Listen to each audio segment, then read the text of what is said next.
Dear students, parents and teachers, ദീപികയുടെ career wings fine ഫ്യൂച്ചറിലേക്ക് എല്ലാവർക്കും സ്വാഗതം. ഇന്ന് നമ്മൾ സംസാരിക്കുന്നത് scope of health care industry in India എന്ന ടോപ്പിക്കിനെ കുറിച്ചാണ്. ഒത്തിരി പാരൻസ് വളരെ വറീഡായിട്ട് ചോദിക്കുന്നൊരു ചോദ്യമാണ്. Health care industry is growing. ഇന്ത്യയിൽ അതിൻ്റെ കറസ്പോണ്ടിങ് വേക്കൻസീസ് വരുന്നുണ്ടോ? ഓൾറെഡി MBBS ചില ആൾക്കാർ ജോലിക്ക് വേണ്ടി കഷ്ടപ്പെടുന്നു. ഫാം ഡിയും ബി ഫാമും കഴിഞ്ഞ കുട്ടികൾ എക്സസ് കേരളത്തിലുണ്ടെന്ന് തോന്നിപ്പിക്കുന്നു. പക്ഷേ വാട്ട് ഇസ് ദ റിയാലിറ്റി? ഞങ്ങളുടെ മക്കളെ ഞങ്ങൾ ഇത്തരം കോഴ്സുകൾക്ക് MBBSനും ഫാം ഡിക്കൊക്കെ ചേർക്കുമ്പോൾ 5, 6, 7 വർഷം കഴിഞ്ഞ് അവർ തിരിച്ചു വരുമ്പോഴത്തേനും do we have a scope to take them in India to work for? വലിയ ചോദ്യമാണ്. ഇതിന് കണക്കുകൾ പറയുന്നതാണ് എപ്പോഴും നല്ലത്.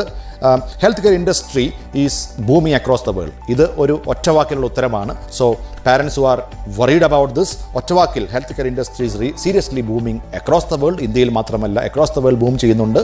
ഒരു ചില കണക്കുകൾ നോക്കണം. Scope of MBBS in India, for example, WHO കണക്ക് പ്രകാരം ഓരോ 1000 വ്യക്തികൾക്കും ഒരു ഡോക്ടർ. ഇതാണ് WHOൻ്റെ സജസ്റ്റഡ് നോം. 1 ഡോക്ടർ ഫോർ എവറി 1000 പീപ്പിൾ. എന്ന് പറയുമ്പോൾ ഇന്ത്യയിൽ ഇന്നത്തെ കണക്ക് പ്രകാരം ഒരു ഡോക്ടർ ഫോർ 1450 ആണ്. ഓക്കെ, അപ്പോൾ 1450ക്ക് ഒരു ഡോക്ടർ. പക്ഷേ WHO നോം is to have a doctor for 1000. So long way to go. If you ask me, for next 10-20 years, for so many reasons, there is a big scope for MBBS doctors. Point number is WHO norm. Point number 2, our birth rate is very high than the death rate. If you look at the actual numbers, birth rate is very high. So the population is increasing. So ഞാൻ ഈ പറയുന്ന 1:1450 maintain ചെയ്യാൻ പോലും നമുക്ക് കൂടുതൽ ഡോക്ടേഴ്സിന് ആവശ്യമുണ്ട്. അതിന് മുകളിലായി we have to move from 1450 to 1000. So India requires lot of doctors. പക്ഷേ preferably അവർ സ്പെഷ്യലിസ്റ്റ് ആയിരിക്കണം. preferably ഡോക്ടർ ആ മേഖലയോട് പാഷനുള്ളവരായിരിക്കണം. And employment will not be an issue in India. And the life expectancy in India is 69, which is very high. So ഡോക്ടേഴ്സിൻ്റെ ഡിമാൻഡിൽ നമുക്ക് ഇന്ത്യയിൽ യാതൊരു പ്രശ്നവും നമ്മൾ കാണുന്നില്ല. And what about other areas like B Pharm D and all that? B Pharm D, Biotechnology and Biomedical also have equivalent scope for in India. But when you look at within Kerala, you may find the number of opportunities are low because pharmaceutical industry, വലിയ hospitals എല്ലാം കേരളത്തിൽ എണ്ണം കുറവായതുകൊണ്ട് ഒരു പക്ഷേ within Kerala, if they are getting placed, some of them may get under employed. Pharm D കഴിഞ്ഞ കുട്ടികളുടെ ആഗ്രഹം ഡോക്ടർ സിംറ്റംസ് ഒക്കെ മനസ്സിലാക്കിയതിന് ശേഷം ഏത് കോമ്പിനേഷൻസ് ആണ് കൊടുക്കേണ്ടതെന്ന് തീരുമാനിച്ചതിന് ശേഷം may be I will prescribe the brand എന്നൊക്കെ പറയുന്ന ഒരു എക്സ്പോഷർ പ്രതീക്ഷിച്ചിട്ടാണ് കുട്ടികൾ ഫാം ഡി പഠിക്കുന്നത്. അത്തരം ഒരു എക്സ്പോഷർ ഒരു പക്ഷേ കേരളത്തിൽ അവർക്ക് കിട്ടിയെന്ന് വരത്തില്ല. പക്ഷേ within India, if you move to Mumbai, Delhi kind of locations, they are getting placed. And manufacturing industry, pharmaceutical ഇൻഡസ്ട്രിയിൽ manufacturing, quality control, regulatory affairs എന്നൊക്കെ പറയുന്ന ഒത്തിരി, ക്ലിനിക്കൽ ഡേറ്റ മാനേജ്മെൻറ്റ് എന്നൊക്കെ പറയുന്ന ഒത്തിരി മേഖലകളിൽ if you R A specialist, health care ഇൻഡസ്ട്രിയിൽ ഇന്ത്യയിൽ ഒത്തിരി വേക്കൻസീസ് ലഭ്യമാണ്.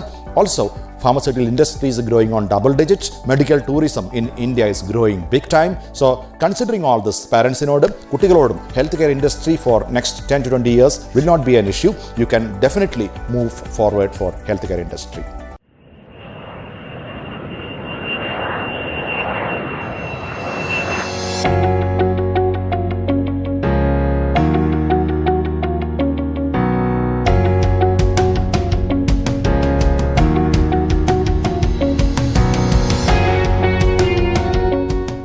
Now, point number 2, what are the limitations? When I say there is a huge scope in India for MBBS and other pharmaceutical and healthcare industry എന്നൊക്കെ പറയുമ്പോൾ what are the limitations? മനസ്സിലാക്കിയിരിക്കണം. For example, for MBBS, we have got less than 70,000 seats only in India. ഈ 70,000 സീറ്റ്സിൽ പകുതി ഏകദേശം 35,000 seats government സെക്ടറിലാണ്, ബാക്കി private സെക്ടറിലാണ്. So 16 lakh students, when they write for NEET exams, you must understand commonsensically only the possible number of seats will not change. Only less than 5% of the students can make it. കാരണം എഴുതുന്നത് 16 ലക്ഷം കുട്ടികൾ, number of seats 70,000 എന്നൊക്കെ പറയുമ്പോൾ you must look at the mathematical probability to make it is less than 5%. ഇങ്ങനെ ഒരു common sense എപ്പോഴും കുട്ടികൾക്ക് ഉണ്ടാകണം. അതിൽ 50% ഗവൺമെൻറ് സെക്ടറിലാണ്, ബാക്കി പ്രൈവറ്റ് മേഖലയിലാണ്. ഒരു പക്ഷേ fees structure will be more than 6 lakhs per year and ഒരു പക്ഷേ ചില സ്ഥലങ്ങളിൽ ലീഗൽ അല്ലെങ്കിൽ പോലും നമ്മൾ പറഞ്ഞു കേൾക്കുന്ന പല അനുഭവങ്ങളും ക്യാപിറ്റേഷൻ ഫീസും എന്നുള്ള ഒത്തിരി എക്സ്പെൻസീവ് ആയിട്ടുള്ള ഒരു മോഡലാണ് പ്രൈവറ്റ് സെഗ്മെൻറ്റിൽ പലപ്പോഴും. So number of seats will be definitely A challenge. അതുകൊണ്ട് തന്നെ നല്ല കോച്ചിങ് സെൻറ്റേഴ്സിൽ പോയി 9ലും 10ലും ഒക്കെ ഫൗണ്ടേഷൻ പ്രോഗ്രാംസ് ഒക്കെ തുടങ്ങി നല്ല കോച്ചിങ്, എൻട്രൻസിന് ടീച്ചിങ് അല്ല കോച്ചിങ് ആണ്. You must get a training to attend or maximum number of mock tests for your NEET exams and you can know the probability. And തീർച്ചയായിട്ടും ഈ സീറ്റ്സിൻ്റെ എണ്ണം കുറയുമ്പോൾ ഞങ്ങൾ കുട്ടികളോട് പറയും, ഒരു പക്ഷേ if I don't make it you must have a plan B.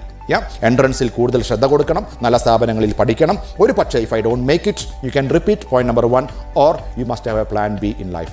വർഷങ്ങൾ നഷ്ടപ്പെടുത്താതെ തന്നെ if I don't get for my MBBS, can I go to Pharm D? Can I go for my Biotechnology, Biomedical, Physiotherapy, Operation Theatre Assistance പോലെയുള്ള ഒത്തിരി health care സെഗ്മെൻറ്റിലെ മറ്റു programmes ഒരു plan B ആയിട്ട് വെക്കുന്നത് എപ്പോഴും നല്ലതാണ്. ഇനിയൊരു ലിമിറ്റേഷൻ ഇൻ ഇന്ത്യ, നമുക്കറിയാം, നമ്മൾ ഡോക്ടറെ കാണാൻ പോകുമ്പോൾ ഡോക്ടറിൻ്റെ ബോർഡ് പരിശോധിക്കുമ്പോൾ ആദ്യം നമ്മൾ നോക്കുന്നത് സ്പെഷ്യലൈസേഷൻ എന്താണെന്നുള്ളതാണ്. MBBS ഡോക്ടർമാരെയല്ല, MD കഴിഞ്ഞ ഡോക്ടർമാരെയാണ് നമ്മൾ പലപ്പോഴും തിരഞ്ഞെടുക്കാറുള്ളത്. ഞാൻ നേരത്തെ പറഞ്ഞു 15-16 ലക്ഷം കുട്ടികൾ NEET എക്സാം എഴുതുമ്പോൾ number of seats are only 70,000. അതിൽ തന്നെ MD സീറ്റ്സ് നോക്കുമ്പോൾ it's only 45,000 in our country. So ഏകദേശം 70,000 ഡോക്ടേഴ്സ് പുറത്തു വരുന്നുണ്ടെങ്കിലും MD പഠിക്കാനുള്ള സൗകര്യം വളരെ എക്സ്പെൻസീവാണ് MD പഠിക്കാനായിട്ട്. And number of seats are only 45,000. So that's another limitation that we are finding in our country, and also the lack of exposure. പുതിയ technology, പുതിയ മെഷീൻസ്, ഞാൻ നേരത്തെ പറഞ്ഞു Pharm D കുട്ടികൾക്ക് ബ്രാൻഡ് നിശ്ചയിക്കാനുള്ളൊരു എക്സ്പോഷർ, അത്തരം കൾച്ചർ നമ്മുടെ നാട്ടിൽ ആയി വരുന്നു. പക്ഷേ എങ്കിലും എക്സ്പോഷർ ലെവൽ നോക്കുമ്പോൾ ഒരു പക്ഷേ പലപ്പോഴും മറ്റു സ്ഥലങ്ങളിൽ പഠിക്കുന്ന കുട്ടികളുമായി കമ്പയർ ചെയ്യുമ്പോൾ കേരളത്തിൽ, ഇന്ത്യയിൽ we have limitations in getting the seats and also on practical exposure. മൂന്നാമതായി നമ്മൾ സംസാരിക്കുന്നത് technology and quality of services in India. When I say technology and quality of services, ഞാൻ എപ്പോഴും ഓർക്കുന്ന ക്വാളിറ്റി ഓഫ് സർവീസ് എന്നൊക്കെ പറയുമ്പോൾ എപ്പോഴും ഓർക്കുന്ന നമ്മുടെ ചെറുപ്പകാലത്തിലെ ഡോക്ടേഴ്സിൻ്റെ അടുത്ത് പോകുന്ന ചില അനുഭവങ്ങളാണ്. ഡോക്ടേഴ്സിനെ കണ്ട് പുറത്തിറങ്ങുമ്പോൾ അവരുടെ സ്റ്റെതസ്കോപ്പ് വെച്ചുള്ള പരിശോധനയും അവരുടെ ഒരു ചെറിയ ഇൻട്രാക്ഷനൊക്കെ കഴിച്ച് പുറത്തിറങ്ങുമ്പോൾ പലപ്പോഴും സ്കൂൾ മുടങ്ങി അസുഖമായിരിക്കുന്ന കുട്ടിയാണെങ്കിൽ പോലും പലപ്പോഴും പുറത്തിറങ്ങുമ്പോൾ നമ്മുടെ മനസ്സിലുണ്ടായ ഒരു വികാരം ഇപ്പോൾ അസുഖം മാറിയതുപോലെ ഉണ്ടെന്നുള്ളതാണ്. മരുന്ന് കഴിക്കുന്നതിന് മുൻപേ അസുഖം കുറഞ്ഞ പോലെ ഒരു ഫീലിംഗ്. ഡോക്ടർ നമ്മളെ തൊടുമ്പോൾ, പരിശോധിക്കുമ്പോൾ, അവരുമായി ഇൻട്രാക്ട് ചെയ്യുമ്പോൾ സൈക്കോളജിക്കലി വി ആർ ഫീലിംഗ് കുഴപ്പമൊന്നുമില്ല, now I M feeling better. ഇങ്ങനെയുള്ള ഒരു ക്വാളിറ്റി കൊടുക്കുന്നതിന് പകരം വിത്തൗട്ട് ഒരു ഹോസ്പിറ്റൽ ഡോക്ടറെ കാണുന്നതിന് മുൻപേ we must psychologically feel that I M feeling comfortable now എന്നൊരു ഓഫർ എല്ലാ ഹോസ്പിറ്റൽസിനും കൊടുക്കാനായി ശ്രദ്ധിക്കണം. അതിന് പകരം ഒരു പക്ഷേ മെഡിക്കൽ എത്തിക്സ് വലിയ വാക്കാണ്, ഞാനതിലേക്ക് ഡീപ്പായിട്ട് കടക്കുന്നില്ല. പക്ഷേ പലപ്പോഴും ഒരു ടെമ്പറേച്ചറിന് പോലും അതിൻ്റെ ഒരു ടെസ്റ്റുകളുമില്ലാതെ നേരെ ആൻറ്റിബയോട്ടിക്സിലേക്ക് പോകുന്നത് കാണുമ്പോൾ, ഫാർമ കമ്പനികളുടെ അതിര് കടന്ന ഒരു ഇൻഫ്ലുവൻസ് കാണുമ്പോൾ ഞാൻ മനസ്സിൽ നിന്ന് പറഞ്ഞു പോകുന്നു, ഒരു പക്ഷേ ഇന്ത്യയിൽ medical ethics and quality of services have to go up. അടുത്തതായി technology to improve the services. പല ഹോസ്പിറ്റൽസിലും നമ്മുടെ നാട്ടിൽ മാത്രം കാണുന്നൊരു പ്രത്യേകതയാണ്, ഒരു പക്ഷേ അസുഖം മൂർച്ഛിക്കുകയാണെങ്കിൽ I may have to shift from this hospital to the next hospital. ഇത് ഇന്ത്യക്ക് പുറമെ നമ്മൾ ഒരിക്കലും കാണാത്ത ഒരു പ്രക്രിയയാണ്. ഇന്ത്യക്ക് പുറമെ if you are admitted, if you are going to hospital, you get end to end services. എൻ്റെ അസുഖം മാറിയിട്ടോ അല്ലെങ്കിൽ മരണം വരെ ഞാൻ ആ ഹോസ്പിറ്റലിൽ തന്നെ, ഒരു പക്ഷേ അത്തരം കേസുകളാണെങ്കിൽ, അല്ലെങ്കിൽ അസുഖം മാറിയതിന് ശേഷം ഞാൻ പുറത്തേക്ക് വരുന്നു. ഒരു ഹോസ്പിറ്റലിൽ നിന്ന് വേറൊരു ഹോസ്പിറ്റലിലേക്ക് ഷിഫ്റ്റ് ചെയ്യുന്ന സമ്പ്രദായം ഏറ്റവും കൂടുതൽ നമ്മുടെ നാട്ടിലാണ്. That is only because of the lack of machineries and technology. I think അത്തരം എക്സ്പോഷേഴ്സ് നമ്മുടെ ഡോക്ടേഴ്സിനും നമ്മുടെ കുട്ടികളും കൊടുക്കാൻ സാധിച്ചാൽ ഒരു പക്ഷേ പേഷ്യൻസിന് നല്ല ക്വാളിറ്റി സർവീസ് നമുക്ക് കൊടുക്കാനായിട്ട് സാധിക്കും. ഇനിയൊരു വലിയ പ്രത്യേകത, if you compare our Indian medical industry, ഇനിയൊരു വലിയ പ്രത്യേകത MBBS കഴിഞ്ഞ കുട്ടികൾക്ക് നേരെ ഒരു രജിസ്ട്രേഷനോടുകൂടി ഡോക്ടറായി പ്രാക്ടീസ് ചെയ്യാമെന്നുള്ളതാണ്. അത് ആ കുട്ടിയുടെ ഒരു പക്ഷേ പ്രാക്ടീസിങ്ങുമായി ബന്ധപ്പെടുത്തി ഒരു ടെസ്റ്റിന് മുൻപ്, നമ്മളിപ്പോൾ സംസാരിക്കുന്നുണ്ട് നെക്സ്റ്റ് പോലുള്ളൊരു എക്സാം വരും, ഒരു പക്ഷേ ഈ അടുത്ത് വരേണ്ടതാണ്. അതിനുശേഷം ഉള്ള UK ഫോർ എക്സാമ്പിൾ പ്ലാബ് പോലെയുള്ള ഒരു test, I have seen the syllabus of it, I have seen the interview for PLAB. If you closely watch UK PLAB, you will see 30% of the time they are spending for measuring the capacity of this doctor on history taking. ഒരു പേഷ്യൻറ്റിൻ്റെ initial history take എടുക്കാനുള്ള അവരുടെ capacity 30% weightage is given to that. ഇടയിൽ ഒരു 35-40% weightage is given for their knowledge, their prescription skills. And once again, last 30% of the weightage is given for communication. So ആദ്യത്തെ ഒരു history taking, last പേഷ്യൻറ്റുമായുള്ള ഒരു interaction, 60% of the weightage is given to communication. History take എന്നൊക്കെ പറയുന്ന ഒരു കലയാണ്, ഒരു ഇൻവെസ്റ്റിഗേഷനാണ്. നമ്മൾ ഒരു പോലീസ് ഒരു കേസ് ഇൻവെസ്റ്റിഗേറ്റ് ചെയ്യുന്നത് പോലെ തന്നെ അസുഖത്തിനെ ഒരു കള്ളനെന്ന് വിളിക്കാമെങ്കിൽ അത് എങ്ങനെ വന്നു, എന്താണ് അതിൻ്റെ കാര്യകാരണങ്ങൾ എന്ന് ഇൻവെസ്റ്റിഗേറ്റ് ചെയ്യാനുള്ളൊരു കപ്പാസിറ്റി, ഇൻട്രാക്ട് ചെയ്യാനുള്ളൊരു കപ്പാസിറ്റി, പേഷ്യൻറ്റിന് മരുന്നുകൾ കൊടുക്കുമ്പോൾ അത് കമ്മ്യൂണിക്കേറ്റ് ചെയ്ത് കൗൺസിൽ ചെയ്യാനുള്ളൊരു കപ്പാസിറ്റി, അങ്ങനെ അളക്കുന്ന ഒരു ടെസ്റ്റ് വരുന്നതോടുകൂടി ഒരു പക്ഷേ we will have only qualified doctors practising in India. ഒരു പക്ഷേ അടുത്ത കാലത്ത് നമ്മൾ പ്രതീക്ഷിക്കണം. പക്ഷേ മറ്റ് രാജ്യങ്ങളിലെല്ലാം തന്നെ if you go there, you will understand you have to go through this kind of an exam, then only you will get the license to practice in that country. Riju and PSK classes for competition, NTSC, NSTSC, Olympiads, KVPY, JEE, Main and Advanced, NEET, UZEED, NEST, ISER, ICAR, QSET. Riju and PSK classes for competition. നാലാമതായി നമ്മൾ സംസാരിക്കുന്നു, if I don't make it in my NEET exam, and in case if I don't have a plan B, what will I do? I have seen a lot of students coming to entrance coaching centers saying, I don't have the guts to repeat and re-repeat, പക്ഷേ എനിക്ക് plan B ഇല്ല, I have to become a doctor. ഇത്തരം സാഹചര്യങ്ങൾ നമ്മളോട് പറയാറുണ്ട്. ഒരു പക്ഷേ കുട്ടികൾ ഓർക്കണം, you must go to the right place for entrance coaching.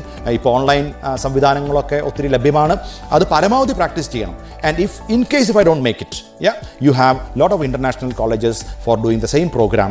ആൾക്കാർ എപ്പോഴും എന്നോട് ചോദിക്കാറുണ്ട്, is it affordable, is it approved, can I get the same impact after doing my MBBS in outside India? തീർച്ചയായിട്ടും നാട്ടിലെ നീറ്റ് എക്സാം എഴുതിയിട്ട് തന്നെ വേണം നിങ്ങൾ ഇത്തരം പ്രോഗ്രാമിന് പോകാനായിട്ട്. പക്ഷേ if you compare the colleges, I will always say we have a lot of medical colleges outside India better ranked than some of the top universities in our country. എപ്പോഴും ഇന്ത്യയിലെ ഏറ്റവും വലിയ മെഡിക്കൽ കോളേജ് എയിംസിൻ്റെ ഒക്കെ world ranking നോക്കുമ്പോൾ അതിനേക്കാളൊക്കെ ഒത്തിരി മുൻപിൽ rank നിൽക്കുന്ന ഒത്തിരി നല്ല മെഡിക്കൽ കോളേജുകൾ നൗ അപ്രൂവലുണ്ടോ, MCA അപ്രൂവലുള്ള, WHO അപ്രൂവലുള്ള, നൗ അഫോർഡബിലിറ്റി. ഒരു പക്ഷേ ഞാൻ നേരത്തെ പറഞ്ഞു, പ്രൈവറ്റ് സെക്ടറിൽ 6 lakhs പെർ ഇയർ ഫീസ് കൊടുത്ത് പഠിക്കുമ്പോൾ ഒരുപക്ഷെ 3.5 lakhs പഠിക്കാവുന്ന കോളേജുകൾ, വേൾഡിൽ 300-350 റാങ്കിൽ നിൽക്കുന്ന നല്ല കോളേജുകൾ ലഭ്യമാണ്. ഒരുപക്ഷെ international exposure will help you big time. പല രാജ്യങ്ങളിലും MD ഫ്രീ ആണ്, MBBS കഴിഞ്ഞവർക്ക് MD അവിടെ തന്നെ കണ്ടിന്യൂ ചെയ്യാം. ഒത്തിരി പ്രാക്ടിക്കൽ എക്സ്പോഷറുള്ള ഒത്തിരി കോളേജുകളുണ്ട്. ഒരു പക്ഷേ your first option is always to study in India. Go to the right entrance coaching centre and get it. Repeating and re-repeating is an option. In case if you say, I don't have a plan B, I have to become a doctor എന്ന് പറയുന്ന കുട്ടികൾ ഒരു പക്ഷേ സമയം ലാഭിക്കാനായി മറ്റു കോഴ്സുകളിലേക്ക് മനസ്സോടെ പോകുന്നതിന് പകരം ചിന്തിക്കേണ്ട ഒരു വലിയ ഓപ്ഷനാണ്. There are a lot of international colleges giving you seats, affordable ആണ്, approvals are not an issue, and many colleges have many doctors have an office inside the campus, so you can meet them, interact with these doctors before joining these kind of colleges. നമ്മളിന്ന് health care industry booming across the world and especially in Indian scenario ആണ് സംസാരിച്ചത്. 4 കാര്യങ്ങൾ നമ്മൾ പറഞ്ഞു. 1 scope of health care industry specially MBBS, 2 limitations, 3 technology, and 4 in case if required study internationally for MBBS and Pharm D, B.Pharm kind of courses. ഇതിനെക്കുറിച്ച് കൂടുതൽ അറിയുവാനായിട്ട് ദീപികയുടെ career wings fine future subscribe ചെയ്യണം. അവർ career experts will be more than happy to help you. Thank you so much for watching this video. Bye bye.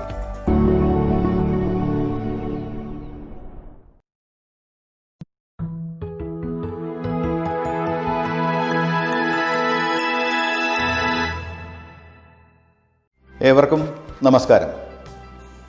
ഞാൻ Suresh Kumar, Thrissur Riju and PSK classes എന്ന entrance coaching സ്ഥാപനത്തിൻ്റെ ഡയറക്ടറാണ്. ഞങ്ങൾ റിജു ആൻഡ് PSK ക്ലാസസ് അല്ലെങ്കിൽ ഒരു കൂട്ടം ബെസ്റ്റ് ടീച്ചേഴ്സിൻ്റെ കൂട്ടായ്മ, അങ്ങനെയും പറയാം. കേരളത്തിൽ 8 വർഷത്തോളമായിട്ട് ഞങ്ങൾക്ക് സാന്നിധ്യമുണ്ട്. സ്റ്റിൽ ലൈവായി നിൽക്കുന്നു. അപ്പോൾ ഞങ്ങളെക്കുറിച്ച് പറയുമ്പോൾ ലോക്ക്ഡൗൺ, നമ്മൾ ജീവിക്കുന്ന കാലഘട്ടം എല്ലാവർക്കും അറിയാം, കൊറോണയുടെ കാലഘട്ടം. പക്ഷേ നമുക്കത് ആ കൊറോണ കാലഘട്ടം എങ്ങനെ പോസിറ്റീവാക്കി മാറ്റാം.